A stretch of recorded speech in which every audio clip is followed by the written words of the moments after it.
Farm ki jai, to Govardhan ki jai, Australian Nature ki jai, Govardhan. All glories to the soul. Hare Krishna.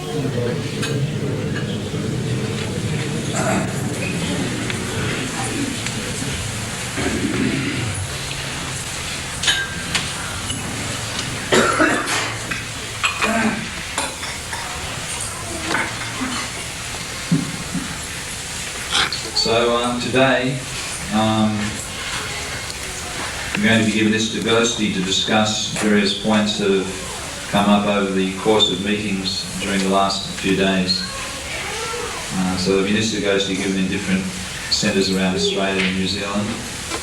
So first of all I'll speak to different points that have come up, then there can be some question period afterwards. So, in response to a general feeling within the ISKCON society that leadership on all levels needs to be of a certain standard, and after discussion, consultation with Vishnupad's GBC Godbrothers and also the zonal leaders, and also based on the fact that Vishnupad, as well as everyone else, understands that leadership needs to be of a certain standard, he's made the following decisions. So the different points that I'm reading are based on a letter that is being sent to the North American GBC. So this is GBC in general. So the first point was that Vishnupad will be resigning from the North American GBC. That is, he'll be resigning from his duties specifically in New York and Detroit. The second point was that, should I just go through all these points and have questions, or? Give a little explanation.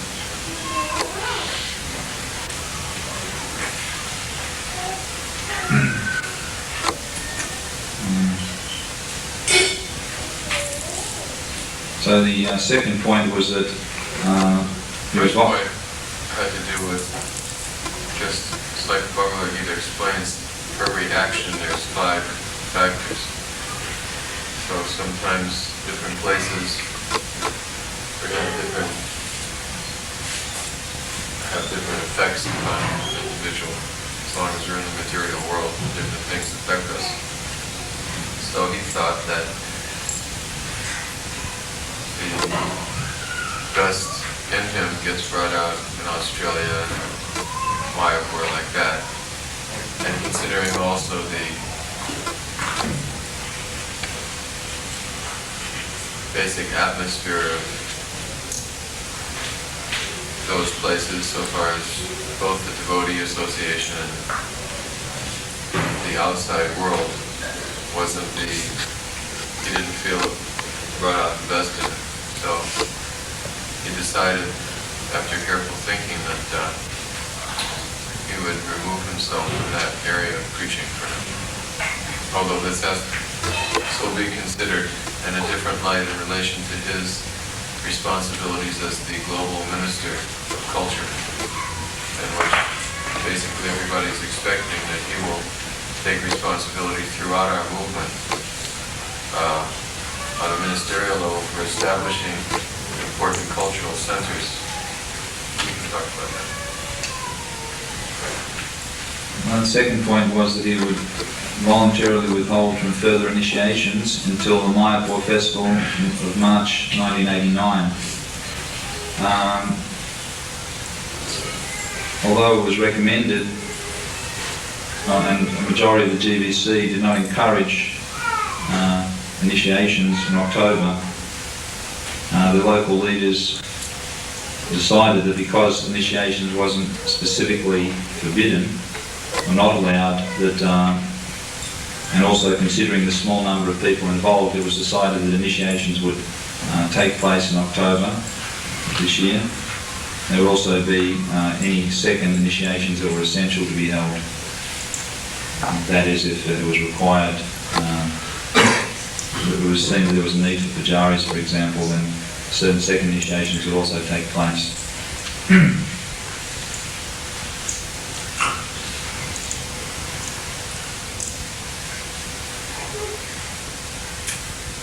Third point was that Vishnupada will take a voluntary leave from his Australasian and Mayapur GBC functions until the Mayapur Festival of 1989. A zonal council of local leaders will manage affairs within the zone.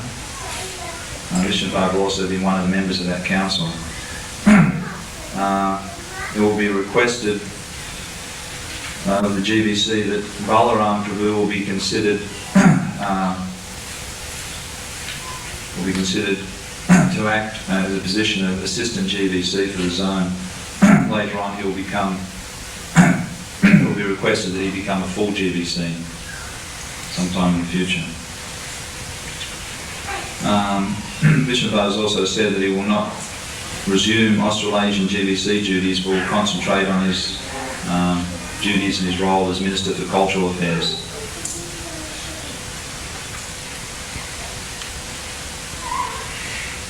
The fourth point was that after due consultation and consideration, the Australasian Zonal Council will suggest expanding the number of gurus to assist in preaching and initiating functions. So it was decided that those decisions will be made before the Mayapur Festival next year.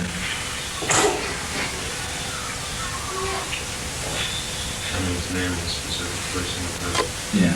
So by Mayapur Festival next year, specific persons will be named to perform that function to preach and initiate in the Australasian zone.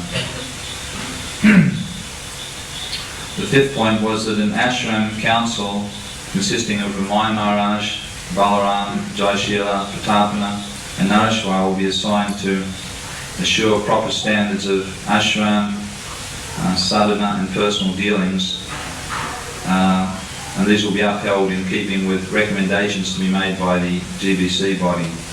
Ashram council position, but then we'll yeah, right. So the Ashram Council will also be acting in terms of recommendations that it makes itself.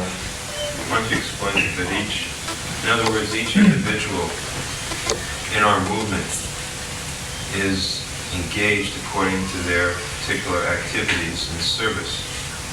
So generally there are the temple president, within a temple for example, a temple president or a group of devotees in a temple guides an individual devotee in his service. And very often, although equally important, we see that a devotee's ashram is not given the same amount of guidance. In other words, usually the same people also guide a person in his ashram situation, but each of us is advancing both in due consideration of their service and their ashram. So we've seen that when someone takes a position of leadership in our movement, whatever the leadership may be, whether it's a temple president or regional secretary or a GBC or even an initiating guru, that there's real need of feedback and discussion between that person and people who are either his peers or those above him or even those below him. And if the person gets a lot of feedback, both in terms of his service as well as his ashram, that will ensure that the person will actually remain strong in the Krishna consciousness. If you look at the history of our movement, you'll see that very much is a history of persons who are placed into important responsible positions, and due to the weight of the responsibility, very often they get crushed by the responsibility. But if they were able to, in other words, there's nothing to say that one should not be able to take unlimited responsibility. When the more and more advanced one becomes, the greater the responsibility one should be able to uphold. But that means that there has to be proper training, and that training has to be an ongoing process. It's not that you get trained and then you become qualified and then that's it. You don't need to be further trained. It has to be a continuous process of review and recommendations to an individual. Any large corporation that places individuals in responsible positions has this type of interaction between the individual and the group that he's working with. So we want to see that actually established on all levels of management in our movement. Temple presidents, regional secretaries, GBCs, gurus. And if we do that, then the chances of a person being able to take responsibility and be successful in taking that responsibility will actually be established. And we won't lose the most valuable men in our movement. I mean, our movement is one of the biggest reasons it can't progress is that we invest so much time in the individual and so much faith is placed in him, and then the individual is seen to have difficulties and he's kicked out.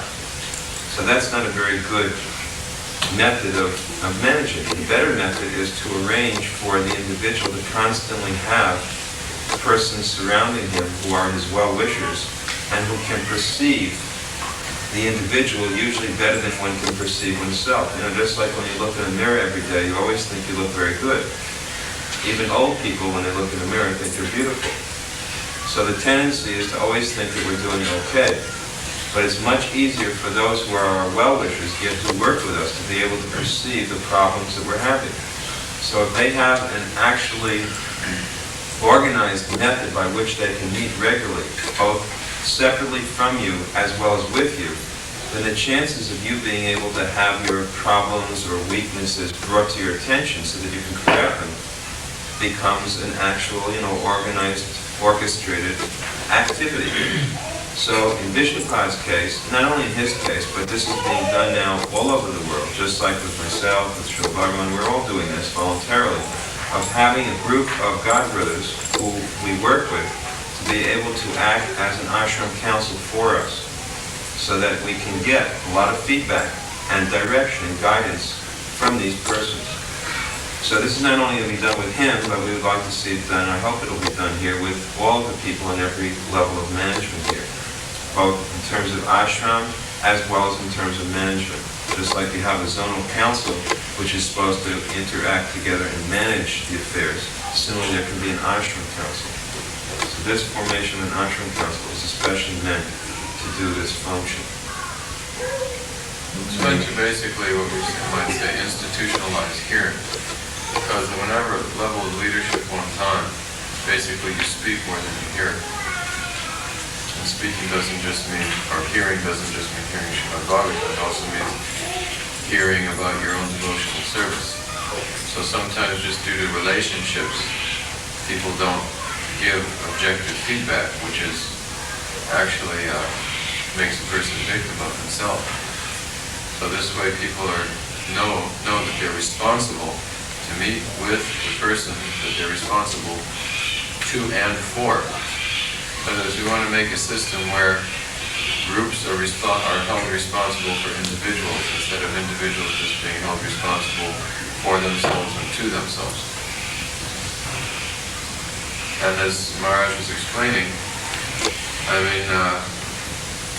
generally leadership position, although many people want to take a position of some sort, without this it ends up being suicidal, practically speaking. Our movement doesn't have a great record for having leaders last, and it either amounts to too little too late or too much too late in dealing with a person.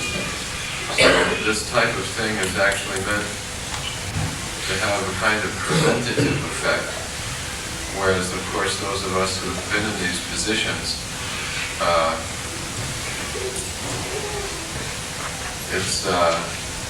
you're allowed more or less that the higher the position you're in, the more independence you have.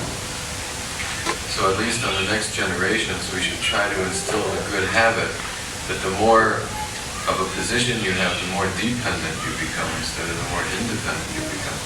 A lot of people want to become this or that, guru or sannyasi or president or whatever, because it affords a certain amount of independence.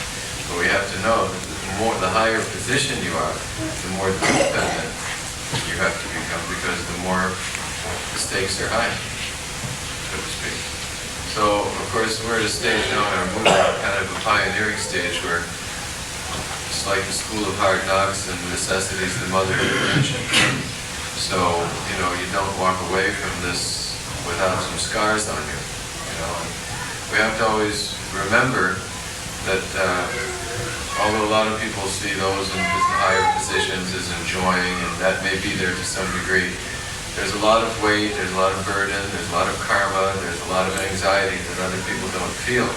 So regardless of what happens to someone at a certain stage of their life, the first principle is to immediately always be grateful for whatever anyone has done.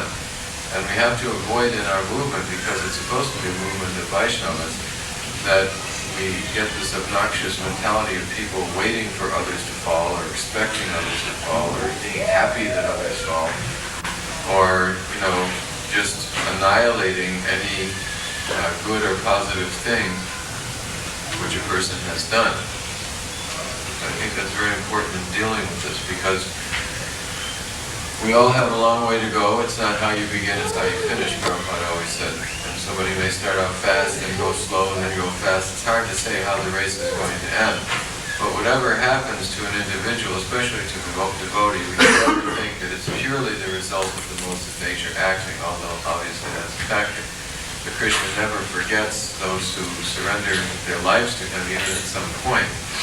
And however Krishna wants to use his devotees to teach things, or wants to use his devotees as his instruments, or use his devotees in any way he wants in order to bring them to the position of humility and surrender and pridelessness, that's his mastery and his supreme position of control. And we can't always understand everything just in simplistic terms, although we can understand things in simplistic terms, but devotees' lives in general are not so easy to understand, and there's always deep significance and meaning behind everything that happens. So I think in this particular case with Vishnupad, we just have to understand the principle, all of us, that we're just struggling to be able to do our duty and our service, and it's not easy. It's not that we were necessarily prepared for Prabhupada's departure. It practically, many times I say that Prabhupada's leaving was not very practical. I mean, he just up and left us. And then, of course, hindsight is always better than foresight. When you start understanding the effects of, especially those people who take a position of gurus, what it means after some time of taking people's karma, and what we had to do to try to keep the movement together in the beginning, right after Prabhupada left. And obviously we would do things a bit differently now than we did then. We could relive it all over again. Especially, I always give the example when training a king or training even an acharya. Many institutions begin from childhood. Like Maharaj Purkit, he was trained by his ministers from childhood what it meant to be a king. At 16 years of training, and when he was a young man, he could do great things, even at 16 or 20 years old. Similarly, many institutions, they have this type of real in-depth training, and they start from childhood. They take a person's horoscope, they see what his tendencies are, they know who will be sannyas, they know who can be an acharya, and they really train him. And we, frankly speaking, of course we have Prabhupada Association as books, but that in-depth training like Maharaj was speaking before, that feedback about where a person is situated in Krishna consciousness is not always there, and the person is left up on his own to kind of assess himself, and objectivity is much less prominent when the individual has to judge himself than when a group of well-wishing people can judge. So it's not just that because you give a person a position, automatically all the qualities and qualifications are there. And all of us realize, sometimes easily, sometimes in a more painful way, how we're not so qualified. And this comes after years of experience.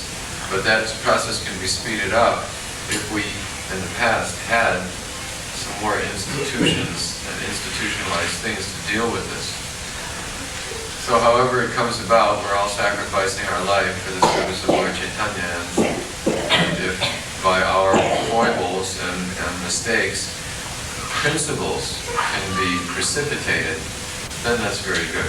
Because, of course, we have to deal with the detail of the specific situation, but it's really important that we get principles by which can apply to everyone. So it's like Maharaj was saying, Vishnupad and us, we have our ashram councils, But ultimately, at least every leader should have a personal ashram council. And when it gets down to the level of the devotees in the temple, there should be some ashram supervision for brahmacharis, for grihastas, and so on and so forth, because this is a big problem in our movement, ashram. We have two important problems in our movement. One is the proper placement of individuals in service, and the other is the ashram supervision. And we've had it on all levels problems, brahmacharis, sannyasis, and grihastas.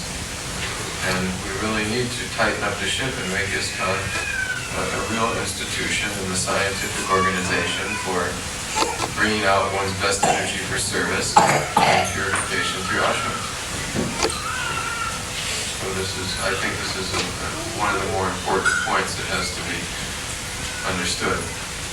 And again, of course, it's easy to take shots at the leadership because they're the ones who are always prominent. But if we study the strata on all levels, we'll see a lot of difficulties. But if it starts at the top and we enact certain principles at the top, then that will filter down eventually to all levels. Any other points? No, there were the points. Take questions?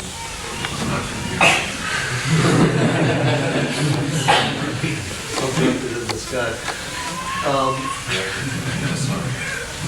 Our ashram councils, are they going to be voluntary or mandatory throughout ISKCON? Well, we can't say because it hasn't been voted on by the GBC, but it would seem that if we're intelligent, that they would basically be mandatory. Including sannyas. That's good.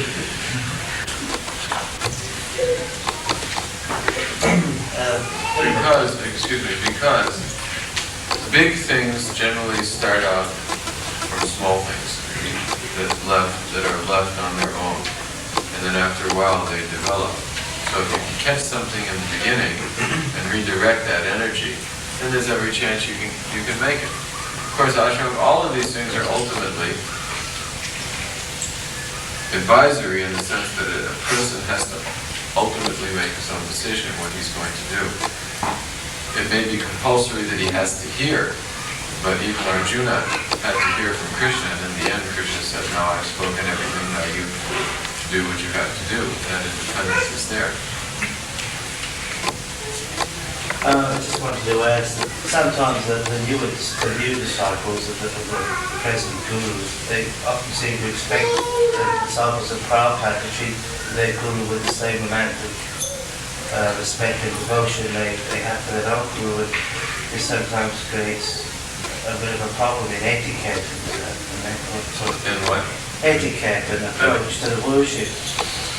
And because some of the Prabhupada disciples direct their devotion and energy towards Prabhupada, that sometimes seems to create a bit of a friction.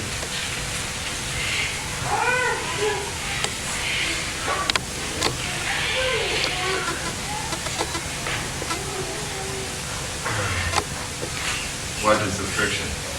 Well, that we may not honor them in the same way the disciple honors them. Well, I think that requires an education on the part of both parties. Certainly there shouldn't be a question of disrespect shown to one's guru godbrother. At the same time, there's a difference between how you relate to your brother and how you relate to your father. Just as one day some of you are going to be gurus, in other words, some disciples of Vishnupad or some disciples of mine, they may one day become guru. So I think if you would think about that when that day comes, how will their godbrothers treat them? Will their godbrothers suddenly look upon them in the same way they looked upon Vishnupad? I don't think so. In other words, if you would just see it in terms of your own situation as it may project to be in the future generation to come, you see that there is a way of treating different persons. You have to become expert in knowing how to relate to each category of person. So I think that the disciples of Vishnupada have to recognize that it's natural that the godbrothers of Vishnupada are going to see him in a different way. And I know in my zone, my godbrothers certainly don't see me in the same way that my disciples see me. And I don't expect that of them. I don't think Vishnupada expects that of his godbrothers. I think if you, personally, I mean, I don't feel very articulate on this point. It just seems very obvious to me that there's a difference in how a godbrother is going to see his guru godbrother and how a disciple is. And a godbrother has the right to change.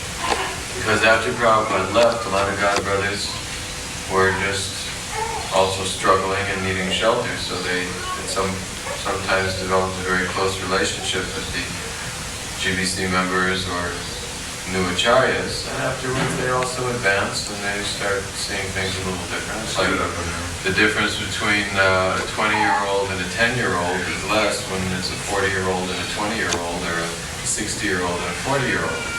Time matures and makes people more advanced. But it just shouldn't be done, nothing should be done in an obnoxious way. That's the point. It's obvious we want everyone to mature and get older, but not in an obnoxious way. Now I'm equal to you, or don't think you're such a big this, or... In other words, Vaishnavism has to be spiced with proper attitudes on both parts. And obviously there's been miscalculations and mistakes on both parts. And there's been a lot of battles in ISKCON over the past few years. So at some point, after everybody's, bruised and bloodied enough, you should put down the axes and appreciate everyone's struggles in Krishna consciousness, appreciate everyone's successes, and join in everyone's defeats, and do it as a family, and then push on ahead and be real recipients of Lord Chaitanya's mercy for spreading Krishna consciousness. Can you explain a little on the point we were discussing last night about the children being directed in a certain way to a certain guru or something?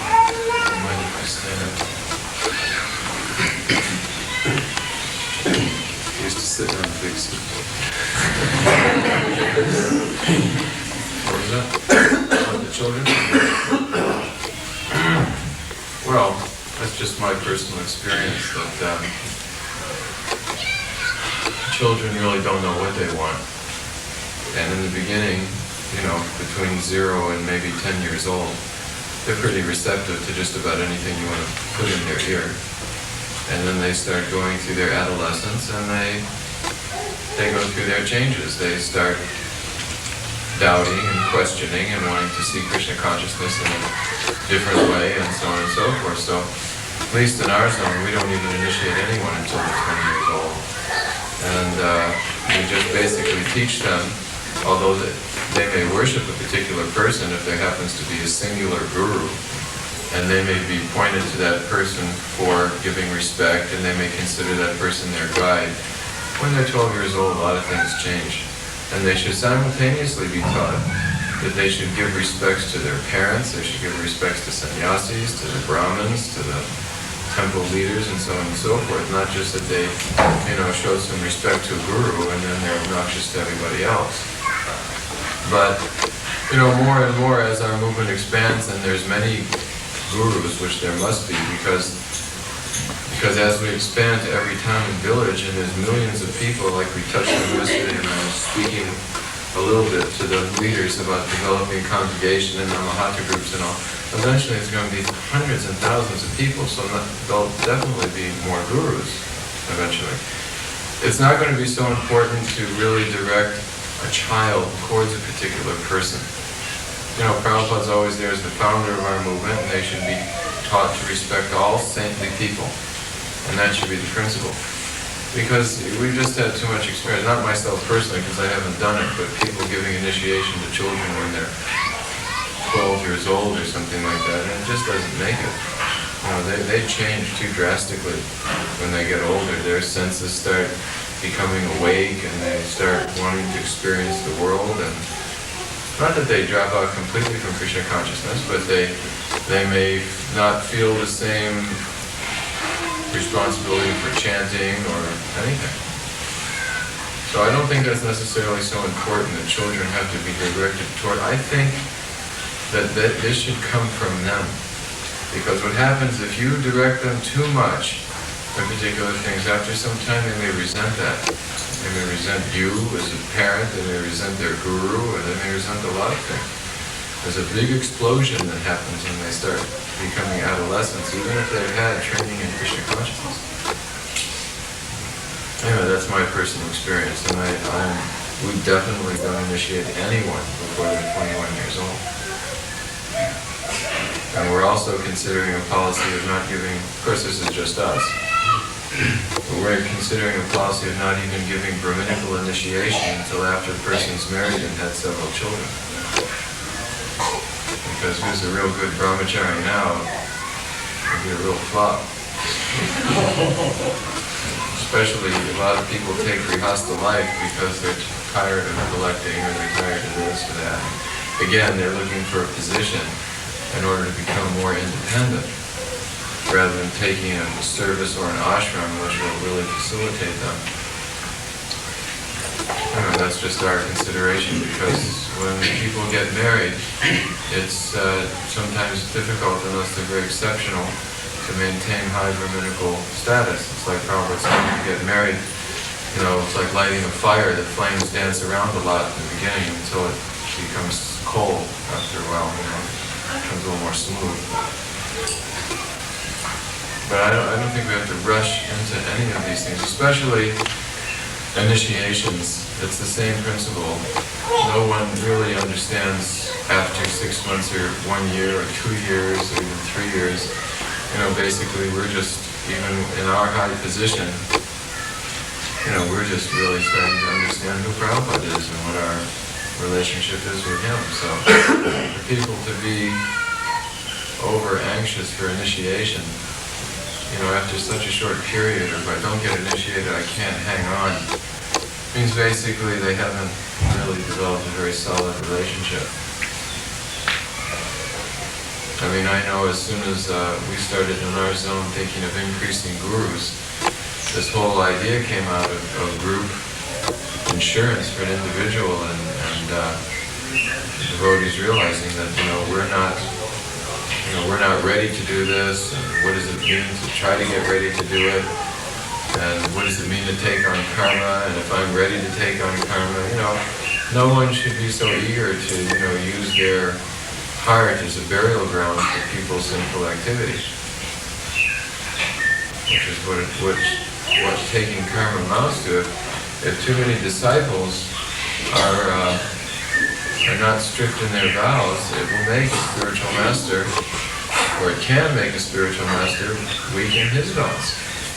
And that's why even great people never took on disciples in karma, because when you take on a person's karma, it's not like you're just taking on 20 years of activity. You're taking on a person's activity in the material world practically since time immemorial. So that's a lot of hanky-panky, that you have to ingest. It's like taking another person's disease. Karmic reactions are like taking another person's disease, and you may be pretty good, but it's like a canal. It can handle a certain amount of water, but if there's a big gush that comes, it can spill over the sides also.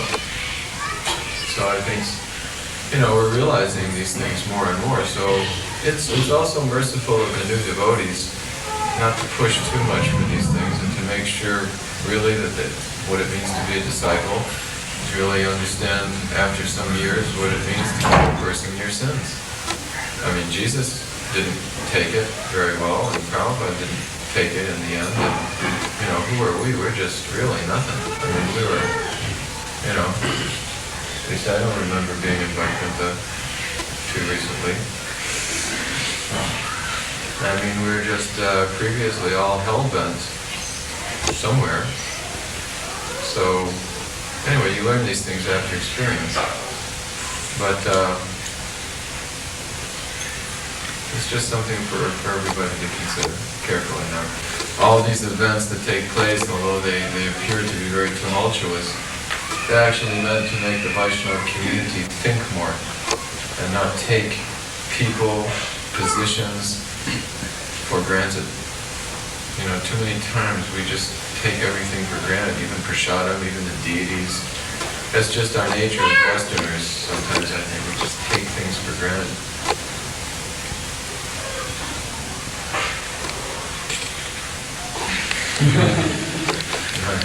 On this point of initiations, Rishi Prabhu was saying that the North Americans, the GB, it just didn't get the majority of the GBC's approval.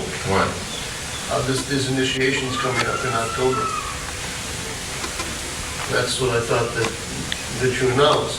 So, two-part question. Does this mean that these initiations do not get the blessings of the GBC? Or how was this decision made or rested? Where does the responsibility lie for the initiations to take place?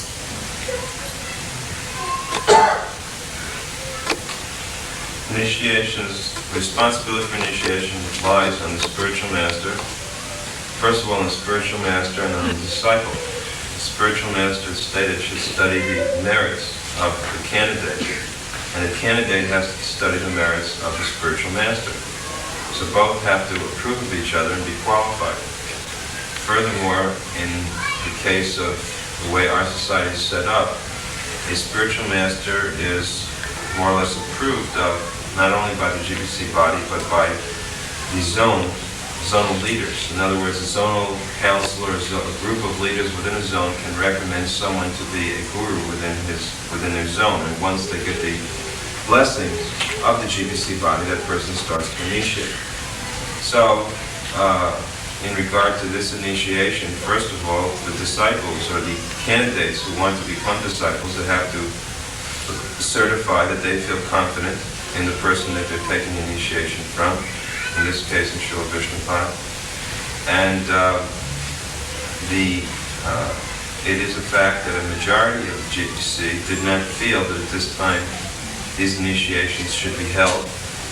At the same time, at Mayapur, before Purnima time, they did give Vishnupad the permission to conduct initiations starting in October, pending this 6-month period in which they were examining things. After examining it, we don't have a full GBC meeting until next Gaur Purnima.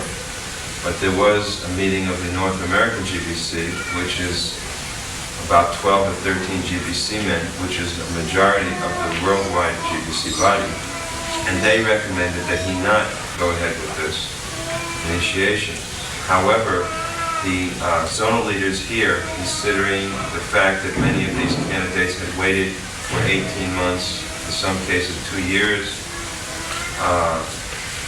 just felt that it was very, very difficult at this point not to hold this initiation ceremony. However, in consideration of how the majority of GBC men were feeling, Vishnupad and they felt that after this, that Vishnupad personally would not hold any initiations again for at least another 2.5 years, at which time he would seek the blessings of the GBC body to carry on further initiations thereafter. So they felt that by this step of not going ahead in the future with further initiations for a long time, but that holding this now, it was justified. They just felt it was too difficult, that some of these people were feeling very devoted to Vishnupad, would not want to seek initiation even if another person were initiating here, and it would mean that they would have to wait basically 4 years. And the zonal leaders just felt that was too long to expect them to wait.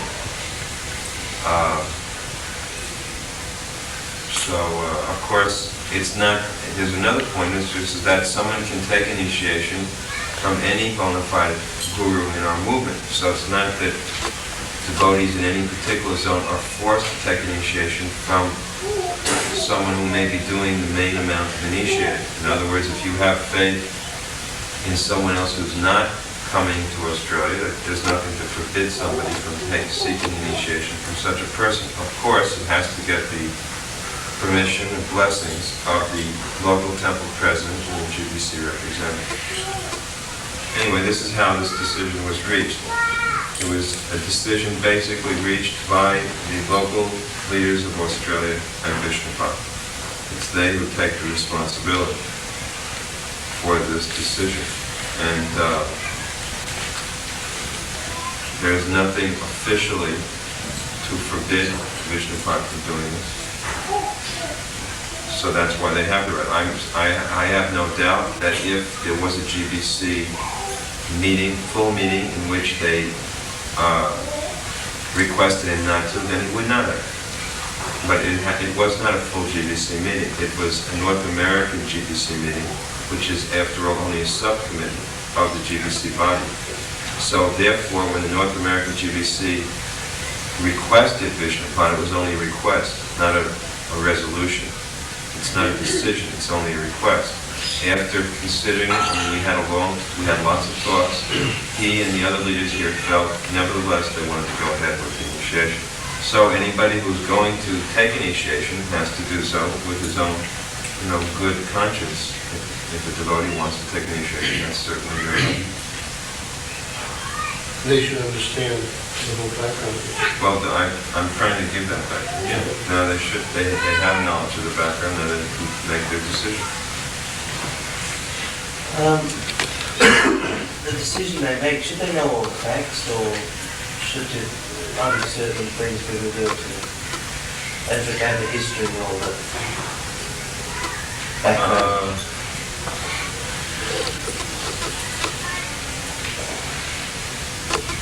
Well, when Prabhupada would deal with these things, he wouldn't necessarily always lay out all the facts. I think that's a little our Western legend, taste of blood. Prabhupada would deal with things like that. He would deal with things in generic terms. General terms. General terms rather than specifics. Problem is that when you deal with specifics, it becomes extremely unpalatable, and it may not be necessary. If an individual is intelligent, then they can understand my general discussions, and it tends to become very degrading and contaminating both for the speaker and the hearer. So what does it mean philosophically that the disciple should be convinced completely within his heart that this person is a bona fide spiritual master and can take me back to God? Well, obviously, if people have been around a few years, they've had a chance to develop some relationship.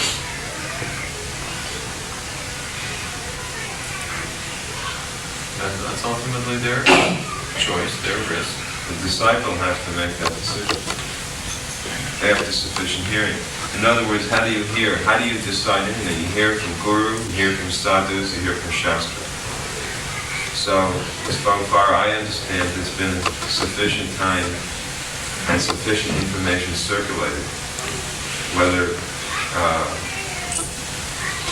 properly circulated or improperly circulated. It seems like people pretty much understand the situation, the history. As far as I understood that they understand the history, they should be able to make this decision now.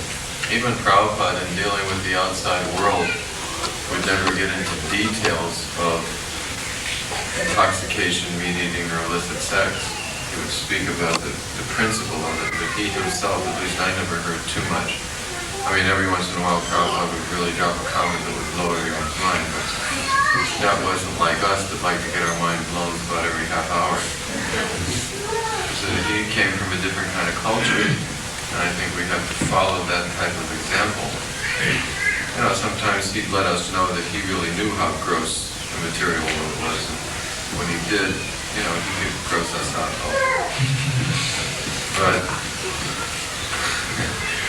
But we like, our culture is to really get it rammed down the throat on a frequent basis, and I don't think that's necessary. And anyone who does have an inclination to that ends up also getting reaction for it. So it's also to be considered.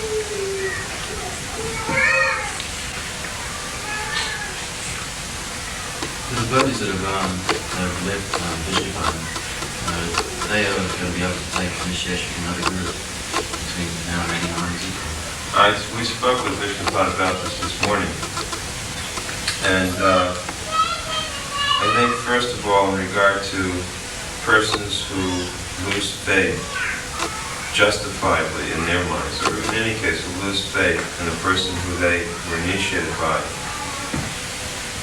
it's not always that they have to be initiated again. In other words, the fact is that people who have taken initiation are connected with our sampradaya. And really what they've lost faith in is the instruction or the ability of the spiritual master to give them proper guidance. So the function of giving guidance is not limited simply to the initiating spiritual master. It's stated in the scripture that there can be many instructing spiritual masters. So, for example, if someone feels a loss of faith in the person who's initiated them, there's nothing to forbid someone from accepting instruction and reposing one's faith in another person for guidance. So, especially my personal recommendation in the Australian yatra, first of all, I don't think that there are that many persons who have lost faith in Vishnupada, because it's not something that one should do very easily. In other words, one has to recognize the tremendous indebtedness that one feels for one's spiritual master. You should also feel if your spiritual master's had difficulty that you may be a reason for it. That one should recognize the indebtedness that one has towards him. That he has given me so much, he has worked so hard in so many different ways, that it's not appropriate for me to necessarily lose my faith so quickly. And as Srila Bhagavan just mentioned, that one may also consider that I am partly the cause of my guru's difficulty. So, in terms of, it's mentioned that one should be very patient if one's spiritual master seems to be having or had some difficulty, that one should first of all see whether or not the spiritual master can rectify his position. Now, in the case where one finds it impossible to repose one's faith any longer, then, there are cases in our movement, obviously there have been cases where there have been reinitiations. But I think that mostly those have been cases where either the person was hopelessly fallen, to the point where he just regularly seemed to be breaking the principles or philosophically extremely deviant. But in a case like this, where... And that can take years to see. Yeah. That's not something that you just see overnight. In a case like the Australian yatra, where I see, the majority of devotees are Vishnupada's disciples and still have very strong faith in him, I personally think it would be the cause of great dissension and disturbance in this yatra if someone were to start to reinitiate people. Therefore, when Vishnupada also is aware of the fact that some disciples of his don't have that faith in him. And he's also very concerned that they not be in any way harassed, or in any way, harassed in different ways. On the other hand, it means that those people who have lost faith, this is a personal issue. It's not that they should become very vocal and try to encourage other people in the way they're thinking. So when I was discussing with him about this morning, he mentioned to me that he has an intention to be able to help them to, direct their faith towards other persons. In other words, first of all, rather than considering that they be reinitiated, let them actually accept someone else's guidance. If they've lost faith, they can accept someone else, just like a Shiksha Guru. For example, Vishnupada mentioned that supposing someone were reading Guru Prabhupada's books and felt a lot of confidence in Srila Prabhupada, there was nothing that would stop that person from, say, starting to correspond with Guru Prabhupada and getting that kind of guidance.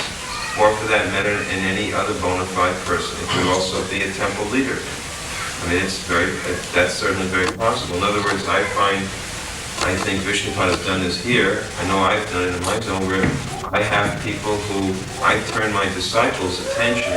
They depend very much on certain temple leaders. You know, on a temple president or regional It secretary. doesn't have to just be someone who's officially a Diksha Guru with ISKCON. In other words, a Shiksha Guru can be any senior qualified Vaishnava.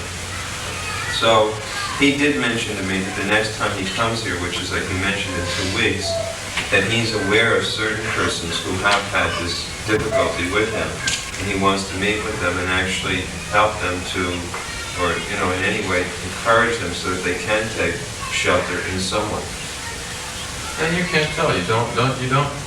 Sometimes in ISKCON we throw away relationships too quickly. I don't know why. We're the institution of any. Well, it means it was should be established basically preserving relationships. It means it was established basically very often. Yeah. So don't throw away such a relationship, especially even if you didn't understand it in the beginning. Don't forget that you've deposited your karma on someone, and that's not a light thing. And for now, if the person may be seen not to have that, you may not have that relationship with them, you can take from someone else, understanding that in the future you may establish a relationship again stronger than ever before. Don't be so absolute in this regard. Is there any moves afoot to sort of unify the Shrida devotees and even Jagadguru, I think there's a Hare bogus or something like that, to put together more of a solid basis of Vaishnavism? What is that? Well, I just found that a lot of people have broken away from ISKCON, but they're still following regulated principles and they're still trying to chant Hare Krishna. How should we regard them? Or should we assist them in their service? Or should we, point the finger at them and say, hey, you guys are all wrong, you're not following ISKCON? I think you should be aware of Prabhupada's mood. Prabhupada's mood was that in regard to, in other words, it's stated in Shastra that there's different type of deviations. One is due to kama, or sense enjoyment, and another one is due to philosophical misunderstandings. So don't necessarily conclude that because someone is following the regular principles of chanting 16 rounds, that they're not being offensive. They may be very offensive also. For example, there are Brahmins in India who are very offensive. They were offensive to Lord Chaitanya, even. As far as, our institution goes, our institution is established by Prabhupada as the founder of the society. So, Prabhupada placed importance on various particular activities and various, he established pretty much the method of worship, all the different things which we follow. So, although these persons may be following the regular principles, may be chanting their rounds, their direction may be different. And they may have very differing opinions about the importance of relative aspects of our movement. Furthermore, if you pry into why there's differences, you may come up with some very serious differences. And it may even come to the point of being very offensive. In other words, when you mention these two persons, I happen to know that it involves a lot of offenses. Tremendous offenses. Look at the Mayavadas, they're very strict. So, And most of them. I think that, to be very direct, no, there's absolutely no move towards that. We don't find any need to reconcile ourselves because these persons have demonstrated the fact that they're not about to change the direction they're taking. And the statements which have come, from the leader of the Hare Bolas, for example, he makes extremely offensive statements against our movement, against the leaders of our movement, I mean, I can go on and on because I've had to deal with this in the Philippines. And there's no question of, he wouldn't want to be reconciled in a million years. He used Prabhupada as far as he could use him, and then he left Prabhupada.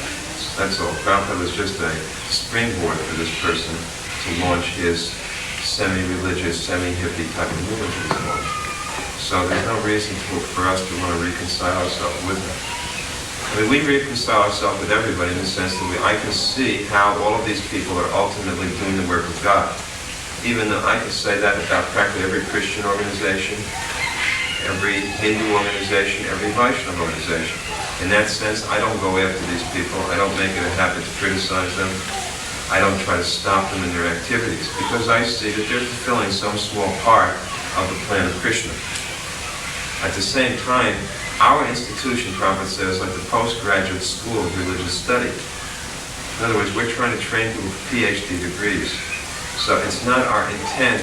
It is not our intent to, totally make ourselves one with such other organizations. Although we may see them as part of the educational process for some people. Maybe some people need to join those organizations. Fine, they have the right to exist. We're going to retain our own individuality. Does that answer your question? What's the specific relationship then between the GBC and Srila Swami's community? I'm sometimes a little confused because Srila obviously comes from the same wonderful background as Srila Prabhupada. It doesn't have any more of a connection with Srila Swami than it did during Prabhupada's time. He's Prabhupada's godbrother. He has his own institution. And we give him all respect that he's a very senior Vaishnava. At the same time, Prabhupada told us not to mix up very much with him or with any of Prabhupada's godbrothers. And over the years, we've seen pretty much the reason why Prabhupada told us that.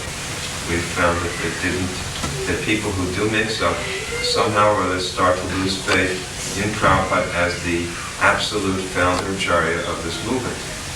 Their minds become somehow adjusted in a different way. And they somehow start to lose faith in our movement. They start to become very critical of it. They become separatist. And they also tend to put importance in various aspects which are a little different than the importance we place, for example, on preaching. And they start to doubt statements. No, it's like the statement that you made just a little while ago. Godbrother himself may have a relative vision of his own godbrother, but he can't instill a relative vision in his god nephew and his guru. And that's what Sridhar does, Maharaj. He instills in Prabhupada's disciples a relative vision of who Prabhupada is. Because he has that. We had the same experience. I was just with Guru Kripa in Hawaii, and he had an interesting experience when Prabhupada was present, and that Bhaktisiddhanta Saraswati's brother, Lalita Prasad, was living at that time, and Prabhupada visited him, and he would take some of us to visit him because Prabhupada was interested in seeing if we could get this property of Bhaktivinoda Thakur, the Birnagar property. So he was in his late 90s. So Guru Kripa was visiting him occasionally, and after a while, Bhaktisiddhanta's brother started to make derogatory statements about Bhaktisiddhanta. So Prabhupada became infuriated and ordered Guru Kripa not to ever see Lalita Prasad again, although Lalita Prasad was obviously a very exalted soul. And yet, he had a very relative vision of Bhaktisiddhanta. Of course, Prabhupada made a mention, which is that ultimately you have to see what has Lalita Prasad done and what Bhaktisiddhanta Saraswati Thakur did. In terms of preaching, you really want to know who's who, just understand by the preaching. So, without making too many statements about, anything, we have to just say that you can judge something by its result. We see what Prabhupada is by the preaching he created, and we see, in comparison, his godbrothers by the preaching they were able to do. So basically, again, it's a matter of coexisting. They exist, and we exist. And they can exist in their own way, and we'll see, time will tell the story of who's connected in the most direct way. But I don't think there's any need for us to do anything beyond what Prabhupada himself told us to do during his lifetime. which was to be very cautious about associating. I mean, I personally was working in India, so I had a lot of opportunity to deal with Prabhupada's godbrothers, practically all of them. And Prabhupada continuously, he always warned me about having to do, except when I had to go in business which he personally asked me to do, I did not mix up with them.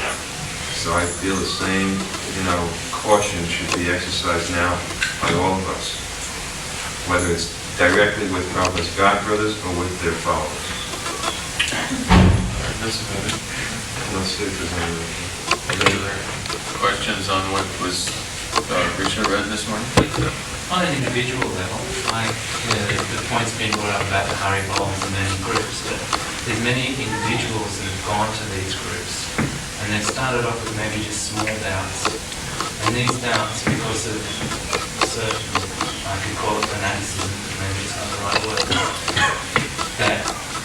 that communication between one's god brothers or god sisters, or if you ask the wrong question at the wrong time, many people have been more or less kicked out or forced out or things like that. And these people have wandered around not knowing really what to do. And what's your question? My I question understand is, your point, but what is the question? the question is, how, if those people, should they be welcomed back? How should we treat them? You can't make a general statement about that. Obviously, everyone's an individual. If someone is very humble, if someone is very eager for associating again here, if someone feels a certain amount of remorse for offenses which he may or she may have committed, then I don't think anyone here is going to stop that person from coming here.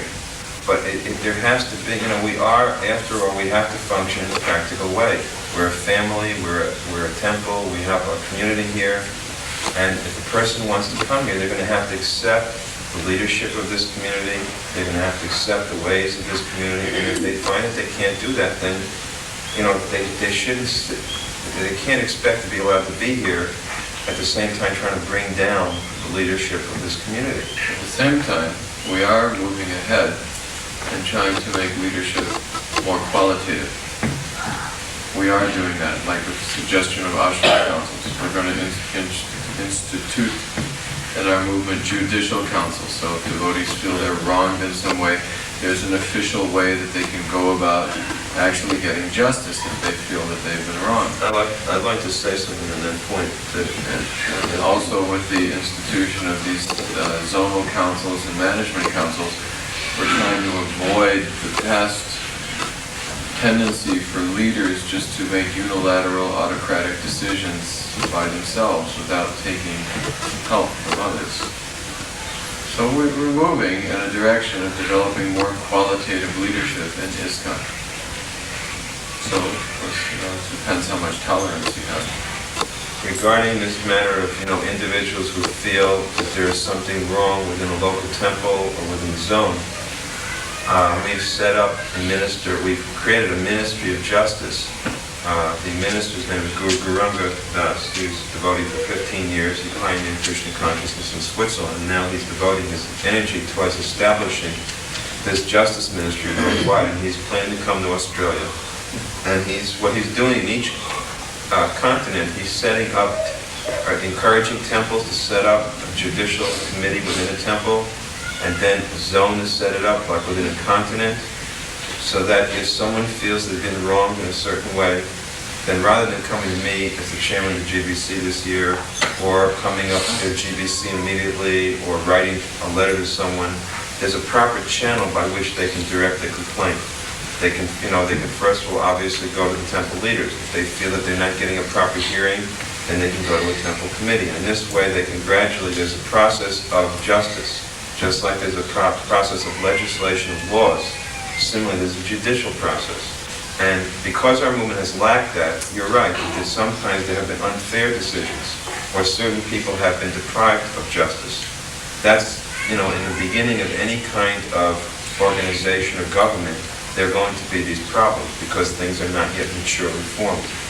So I think all you can do for such individuals, or if there are any individuals here who feel that there's something unjust with their suffering, Guru Guranga is expected to come soon, and I think that gradually as he establishes this process, then people will get whatever justice they feel that they're supposed to get. To clarify this last point about Bhavananda's position in relation to whether he's approved or not in his endeavors. As far as I know, that there has been no official discussion about Jayadharma Prabhu in the GBC body. I hope there will never be. In other words, it's not specifically a GBC issue. In the sense that we can't take local matters all the way up to the GBC body. It's crazy.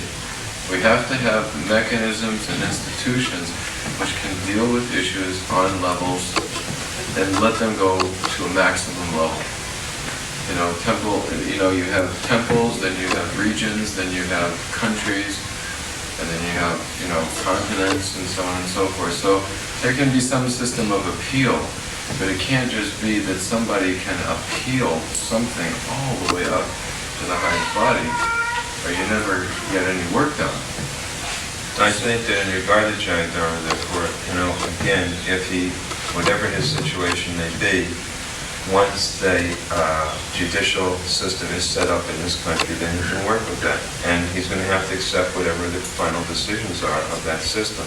As far as his name goes, it has never been discussed in any official way with the GBC body. So whatever he's doing, he may do, but it's not that the GBC has discussed and authorized him in a specific way. That's not a fact. He may be working, I guess that's his right. That's every individual's right, but certainly I can say, as the chairman of the GBC, that there's no official approval being given to whatever he's doing. But he shouldn't be thrown out of the temple if he comes to... That depends. I don't know what, in other words, there are cases where some devotees have been excommunicated out of our whole movement because of various offensive activities. I don't know specifically what the instance is with Jayadharma and with this temple and another temple. Obviously, if a person is creating, directly or indirectly dissension, where, supposing even if on the property he doesn't speak against the authorities, but as a result of coming to the property, people start to feel, well, this guy's quite nice, and they go to visit him, and then in the confines of his own home or temple, he does start to speak against the authorities, and then the person becomes more and more bewildered, then it would be understandable why the local authorities might say, please, Prabhu, don't come on the property to begin with. So, it's like, these are things which have to be left in local hands, but I think we shouldn't be so naive, to think that the local leaders, I don't think that they're totally political. I think that there must be some sense to what they're doing. And anyway, we're going to set up a justice department, so everybody will get as much justice as they can. Someone had their hand up in the back? There's a point that my next night for GSC that there will be someone or some people who will be recommended for initiating and preaching in Australasia. Is the intention that that person or persons will take up initiating in the next few years? Oh yeah, definitely. Oh no, that they would take them up. It depended. In other words, if someone is already initiating, they could start immediately to do so. And if it's a choice of a person who is not yet initiating, our GBC system is that they get recommended for 1 year, and then after 1 year of further training and associating with other gurus, they begin initiating. So it would either be, depending on the choice, it would either be starting in March of '87 or at the latest by March of '87. Starting. It's not like it starts in March '87 and the first initiations in March '87. It takes years for people to understand who their guru is. Let's understand that. So whatever we're talking about is going to take a long time. If properly done. You got your hand up? Yes, this time in fallible soldiers, could you explain a little bit more the understanding of eternal spiritual master? Or is it, it's like, I asked the question in Prabhupada Guru Tattva said to me, the spiritual master is one. Maybe it's a concept a little bit above my head, but I'm just trying to understand the continuity. In other words, when a person, it may be the person that particularly initiates you and guides you throughout your whole life. But the principle of the eternal spiritual master is the principle that spiritual master is the representative of God. And he never says anything different than Krishna. There may be 20 million people like that.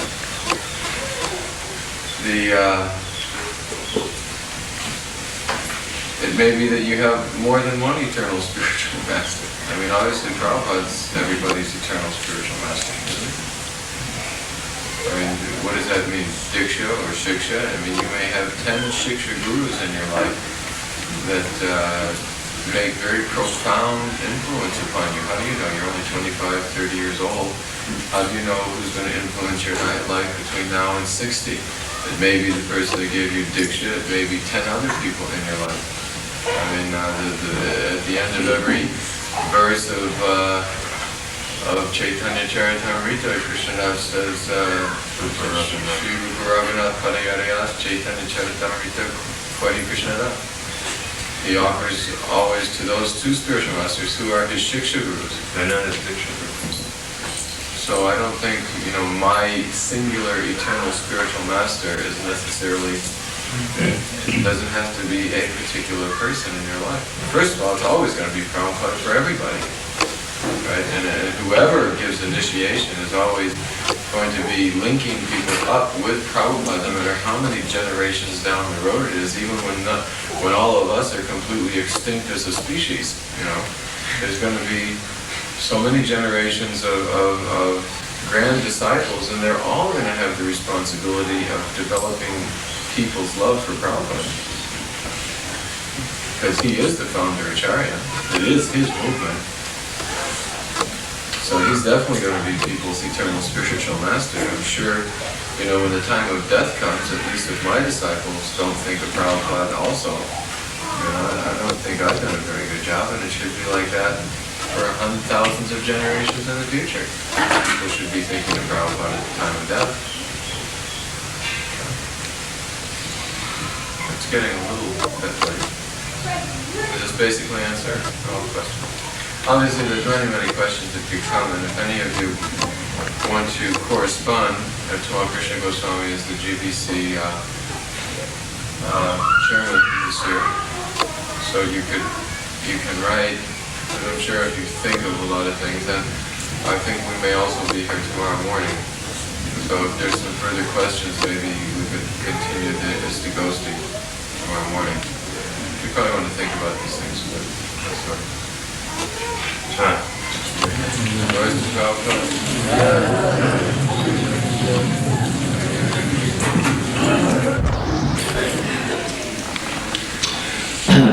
There's one way of getting the audience, of course, just to put out the word that one of the big acharyas is giving the class.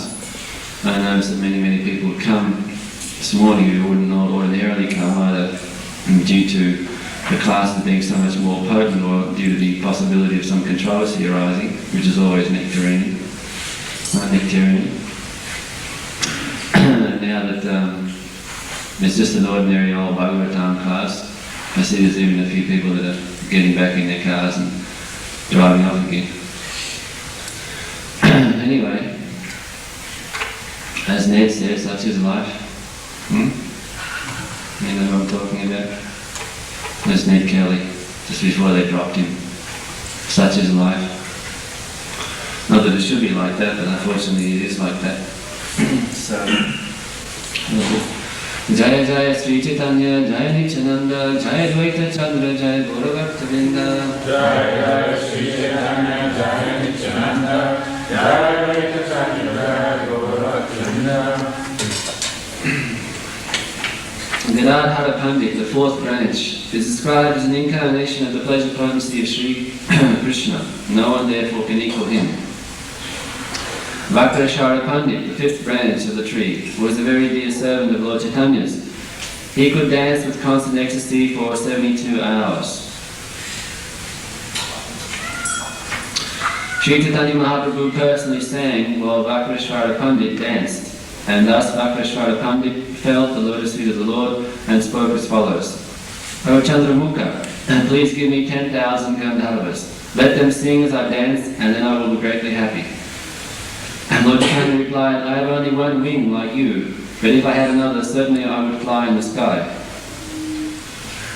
Pandit Jagadananda, the sixth branch of the Chaitanya tree, was celebrated as the life and soul of the Lord. He is known to have been an incarnation of Satyabhama, one of the chief queens of Lord Krishna. Jagadananda Pandit always wanted to see to the comfort of Lord Chaitanya, but since the Lord was a sannyasi, he did not accept the luxuries that Jagadananda Pandit offered. They sometimes appeared to fight over trifles, but these quarrels were based on their affection, of which I shall speak later. Raghava Pandit, Lord Sri Chaitanya Mahaprabhu's original follower, is understood to have been the seventh branch. From him proceeded another sub-branch headed by Makara Bhaj Kara. Raghava Pandit's sister, Damayanti, was the dear maidservant of the Lord. She always collected various ingredients with which to cook for Lord Chaitanya.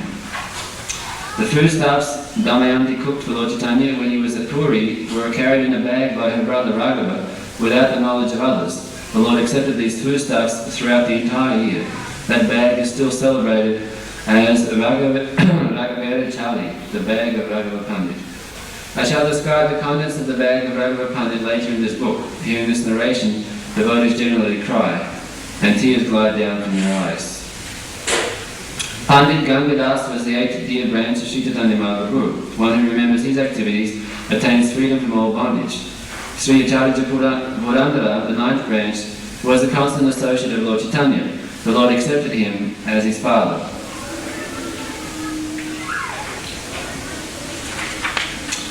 And Damodara Pandit, the 10th branch of the Chaitanya tree, was so elevated in love with Lord Chaitanya that he once unhesitatingly chastised the Lord with strong words. I shall describe in detail this incident of chastisement later in Chaitanya Charitamrita.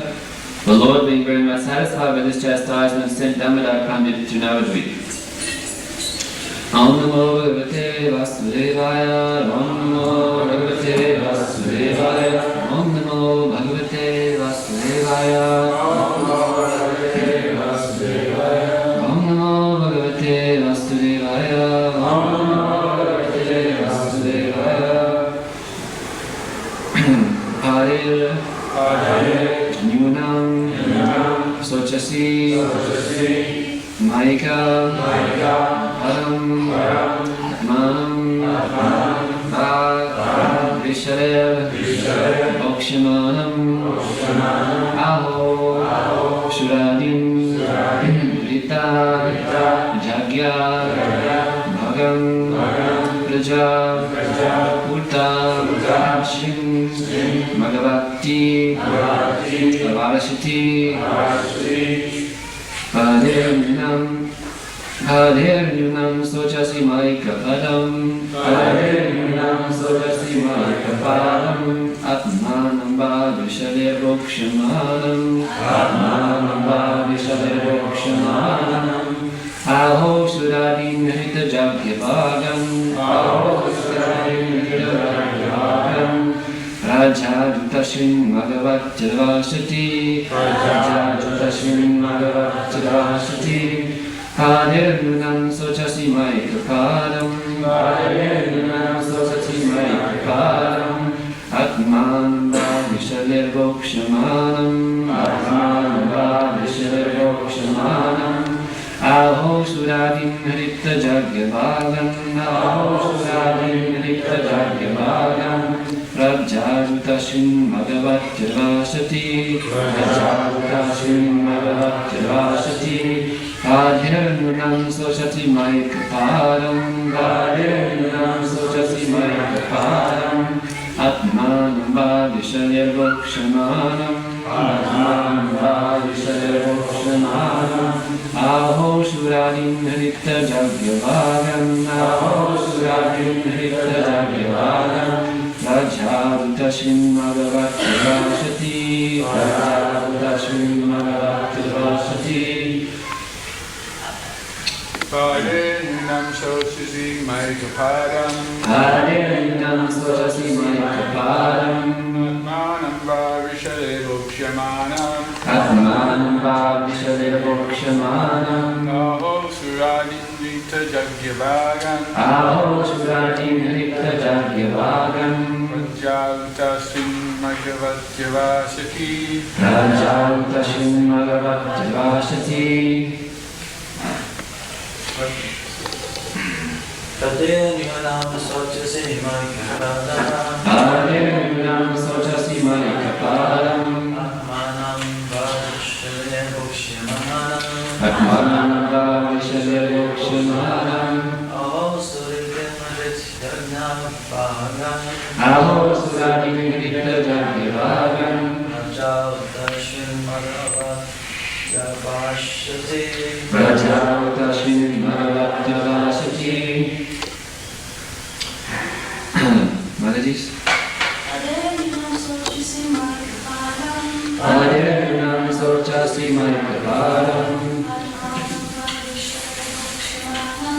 Anavavishaya Bhukshamanam Mahosudari Tirthadargivagam Rajavdashvin Madhavat Javashati. By three legs. Nyunam, diminished. So Chasti, if you are lamenting for that. Ma, my. Ekapadam, only one leg.